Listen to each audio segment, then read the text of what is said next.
Come, let's look at this simple one. We are to find the value of Q if 3Q equals to 16 squared minus what? 13 squared. So we are having 3Q equals 16 squared minus 13 squared.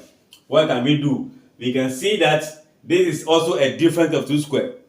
If you want to find the 16 square, subtract the 13 square, fair enough. But we can see this as a difference of 2 square. So I can have 3Q equals to 16 minus 13 in one bracket, then 16 plus 13 in the next, as a difference of 2 square factorization. So 3Q will still be equals to, if you subtract here, that will be 3. The bracket means multiplication. This will be 29, right?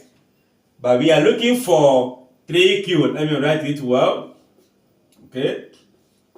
So now we need to clear the coefficient by dividing both sides.